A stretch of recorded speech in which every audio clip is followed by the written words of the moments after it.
If you saw in the intro, did a quick walk by of the facility. It's amazing. Look how big it is, man. Place is insanely huge, so I'm super excited to go grab a beer. Rodrigo's waiting for us right now, so let's go inside and stop waiting around and fucking around. Let's go. Let's do this.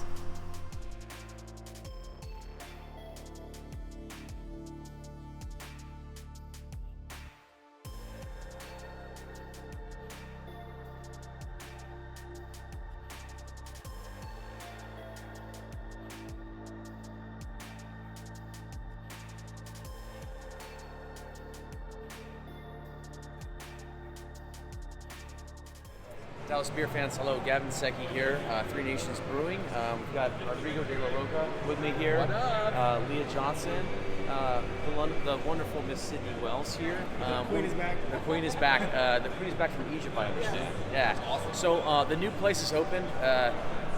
It looks nice and beautiful. We actually have not even brewed a batch of beer yet. We're waiting on gas to come to the facility, so we've been really chewing our fingernails the last couple of weeks, but got word gas is coming on Monday, first brews on Tuesday. We're super excited about that. But this is pretty much it.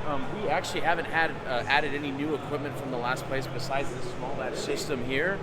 And what it looks like we have more equipment because it's in 2 rows now rather than 3 like the old brewery. But as you can tell, we got a little bit more room. The coolest thing about this whole facility is it's an A-frame building. It's from the 1950s, and we actually couldn't hang anything from the ceiling because the roof load wouldn't hold all this equipment. So what we did is we came from the ground up, and you see these big, tall, 23-foot stanchions. That's literally supporting the entire brewery, if you will. All the glycol piping goes up top, and we did so much piggybacking off the glycol piping with water lines, for example, air lines to open and close the glycol units on the tanks. We've got support for stainless steel piping and all sorts, and so it's just really an interesting, kind of figured it out as we went type deal. So if you want to follow me, I'll let Rodrigo kind of take over from here, but it's just, we're excited about it, and we've got more space in here for the tap room, and we're gonna have a big day today, I think. So if you guys, I think it'll be aired tomorrow, but come out next week sometime. This is really cool. So this little thing right here is new.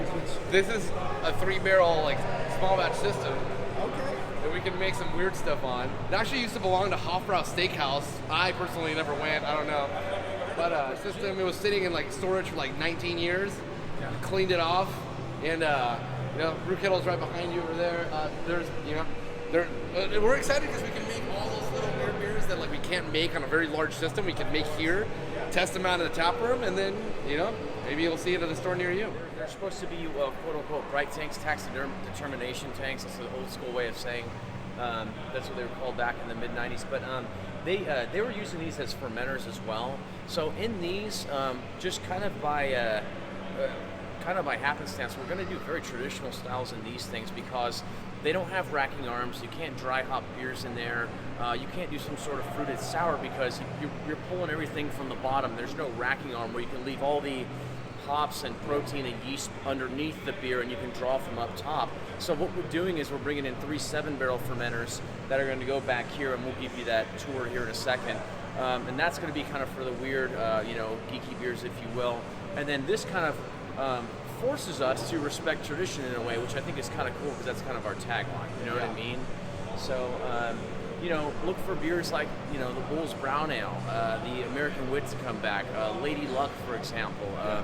What are some of the ones that we don't do anymore? Over the top Imperial small batch lagers, Yeah, let's intro Leah because I don't think she's really in tune with all the Dallas beer fans. Hey. She's just joined us about 3 months. Probably 6. 6? Yep. Time flies. Time flies when you're having fun. So super excited to have her. She's an incredible, huge craft beer fan. She was the one who's primarily responsible for getting Three Nations on tap and all the Twisted Roots. She was a corporate beer buyer, so we're super thankful for her. And then we know it's going to translate to just being organized and really attacking retail sales from a strategy standpoint. So we're pumped about that. Thank you, Lisa. Yes. So let's just keep going this way, and then, I don't know, I can keep talking as much. I've got verbal diarrhea a lot of times, but just have a look-see. It's the same thing. equipment-wise, it's nice and shiny. We cleaned it all up. The epoxy floor is pretty cool. This will keep things nice and clean. And it's a lot less slip. It's a lot more slip resistant than the last one. The brew house is cool. We upgraded the system. The software was very old, and so we had the guys who came in that from the manufacturer of the company. They started a spin-off business and updated the system for us, and so now it's like a lot more smart. Let's just say, okay. It's smart. Yeah, it's smarter than me. Trust me. Now, if you want to go up here real quick, and everyone's welcome to come. Come on.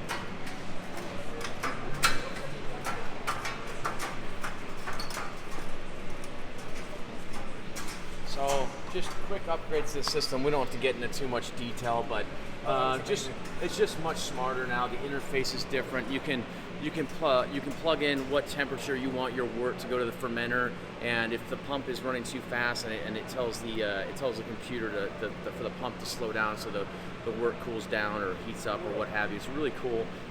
One more thing, totally lucked out. We still need to put a kettle stack between the mash and the lauter tun, and it's actually back over there. And we were kind of like, well, let's do all this and then we'll just figure it out.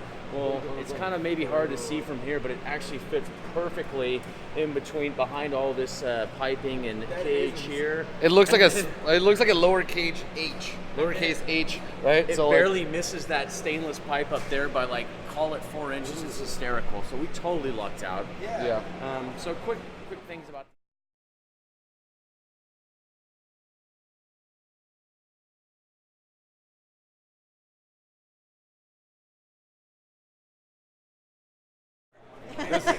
Here's the stack that we were talking about. This pipe right here. Oh, yes. Yeah. 105. Perfect defense.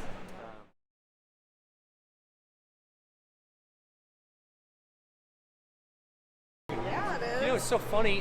When this thing was actually built, I actually walked up here, and I don't play basketball anymore, but I used to religiously back in the day. I was like, oh my god, like this is big enough to put a basketball court out here. It's just huge. So pumped about this. Storage here.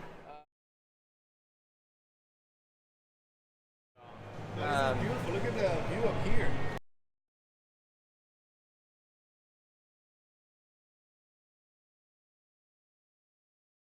The mezzanine area is also available for renting, but for right now, everybody's going to just come up here. We'll eventually rent Taps on some. the wall. All right, guys. It was an amazing tour. I'm super excited about Three Nations new building. It's gonna be crazy. It's gonna be love. A lot of fun. A lot of great leaders. Thank you, Lisa, for taking over the world. Yeah. Oh, my bad. I called Lisa 3 times in this video, and no one said anything. No one said anything. I missed it. Sorry, I missed it. I didn't hear it. Now we're gonna put an X every time I say Lisa. That's fine. So keep on the trend. I forget people's names all the time. I'm sorry. Cheers. Come to Three Nations. I love it. Cheers. Love y'all.